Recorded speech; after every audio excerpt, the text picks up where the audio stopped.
We just wanted to say hello to you and to check in to see how you all are. We've been back at school this week, some of us, and others of you have been having telephone calls with the staff and doing work from our website.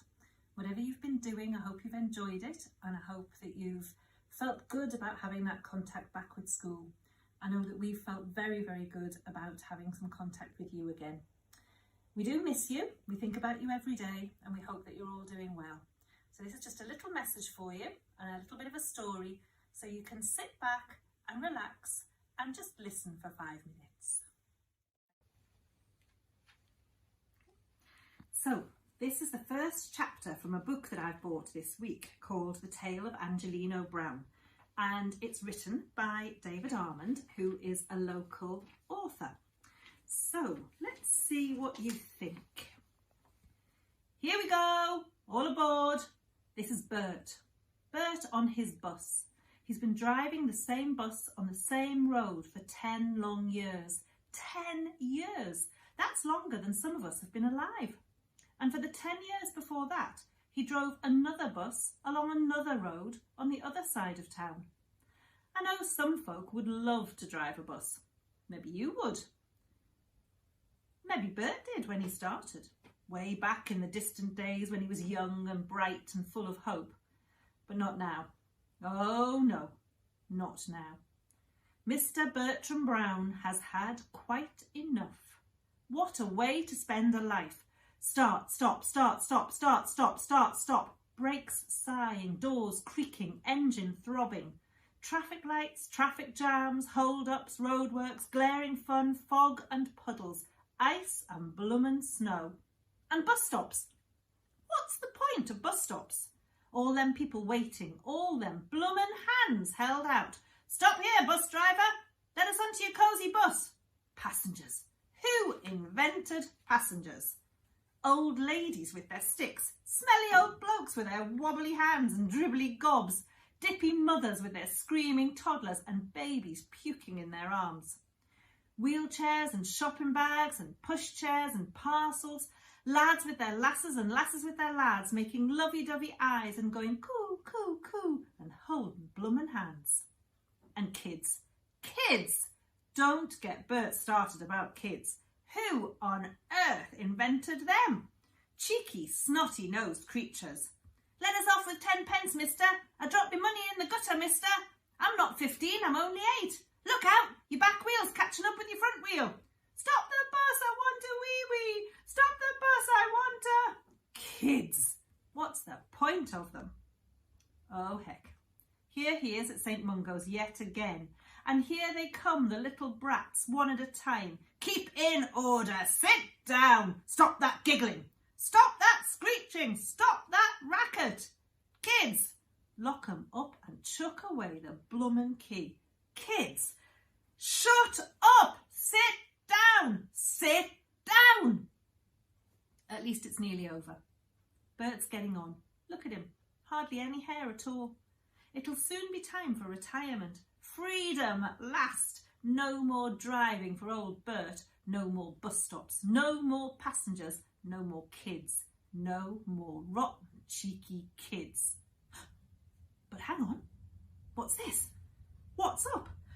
There's a fluttering in Bert's chest. He's gone all wibbly and wobbly and wiggly and waggly. His jacket's getting tighter. He can hardly breathe. His head's a spinning. His heart's a thumping. Bang, bang, bang. Bang, bang, bang. Must be a heart attack. Bert's having a bloomin' heart attack. He slams his foot down on the brake. The bus swivels to a stop where there's not a bus stop to be seen. What's the problem, Bert? The passengers yell. There's no bus stop here. We've got homes to go to. We've got jobs to get to. The wheels on the bus don't go round and round and round. Get an ambulance, Bert wants to yell, but he cannot speak. And the fluttering's getting faster and his heart is banging harder and his jacket's getting tighter. This is it, he thinks. He turns off the engine. The passengers are yelling, but he can't hear a word. Everything goes silent. Beautifully, wonderfully silent. So this is how it ends, thinks Bert. Bye-bye, sweet world. But wait a sec. Yes, there's all that banging and fluttering and flickering in his chest. Yes, there's all that wibbling and wobbling in his head, but there's not a drop of pain. It's not a heart attack. It can't be. Whew, what a relief. So what is it then? Oh, it's something in his chest pocket. It's something in there with the pens and the timetables. It's something moving. He reaches in, he fiddles around. Bloomin' heck! What's this little thing jumping and fluttering about inside his jacket pocket? He pulls it out, lifts it up. It's alive! It stands there on his hand. It's got wings. It's wearing a white dress thing. It can't be, can it? What's that? A girl in a yellow jumper and yellow jeans appears. She's standing beside the driver's compartment, even though there's a sign right above her head that says, "It is forbidden to talk to or otherwise distract the attention of the driver." "What is it?" she says. Bert frowns. "Nothing," he says. "It's not nothing, it's a sit down," he says. He stares at the thing in his hand. It stares back at him. It is a bloomin' angel. He puts it back into his chest pocket. "What's going on, driver?" shouts somebody from the back of the bus. "Little problem with the engine," Bert calls. "Panic over." He switches the engine on again. "What's his name?" says the girl. "Whose name?" "His name." She points at Bert's pocket. The angel's moving about in there. "Is he your little boy?" she says. "I haven't got a little boy," snaps Bert. "You have, in there, in your pocket. Sit down or you'll be off my bus." The girl sits down, but she keeps staring at Bert. Bert feels the angel fluttering about beside his heart. At the first set of traffic lights, he peeps into his pocket and sees two shiny little eyes peeping back at him. "I'll take you home to Betty," Bert whispers. "She'll know what to do." "Get a move on, driver," somebody shouts. The lights have changed. Bert drives. He heads through the streets towards the depot. Passengers get on and off. He takes the fares, he gives the change. He doesn't moan. He says please and thank you. "What's up with him today?" somebody whispers. "He's getting on," answers her friend. She taps her head and winks. "Losing his marbles," she says. They giggle together. "Poor old Bert," they say.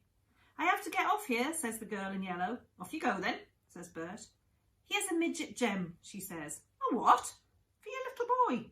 Bert glares at her. She laughs. A tiny hand is reaching upwards from his pocket. The girl puts the sweet into it. The hand and the sweet disappear. The girl laughs again. "He's lovely," she says. "Off," snaps Bert. She gets off. She waves. "See you again," she calls. "Me name's Nancy Miller." Bert drives on. His pocket is peaceful now. He peeps in and sees the angel licking the midget gem. It seems to be humming a little tune. Bert finds himself humming along with it. At last the bus is nearly empty, nearly at the journey's end. There is just one young bloke left, a bloke in black, with a black moustache and black sunglasses. He stands at the door waiting to get off. Bert puts the brakes on. The door's open. "Last stop," says Bert. The bloke doesn't move. "End of the line, mate," says Bert. "What you got in there?" says the bloke. He points to Bert's pocket. "Nothing," says Bert. "Off you go." The bloke gets off, but he keeps on watching as the doors close and the bus moves away. "Oh, passengers," mutters Bert. He drives on. The bloke takes a phone out of his pocket. He dials a number. "It's me, boss," he says. "I've just seen something we might be very interested in." So Bert appears to have found an angel in his life. I'd just like you all to think for a little while about all the angels that we've had in our lives over the last few weeks. All the people who've helped us, who've kept us happy, who've looked after us, who've been there when we've wanted to moan, who've given us something to do when we've been bored, who've been there every step of the way while all of the world has been changing around us. People can be angels in our lives, and it's really important that we recognise them. So I'd just like you all to think very, very carefully about who those people are for you. And if you can this weekend, give them a smile, tell them that you love them, and tell them a big thank you. I'd like to say a big thank you to all the angels that we've had in our school helping us. All the teachers, the cleaners, the cooks, all of the people who've helped giving us advice, and giving us equipment that we've needed to keep you all safe. Everybody's got an angel. Make sure you look out for them, and maybe you can even be one for someone else yourself. Bye bye. Have a lovely weekend.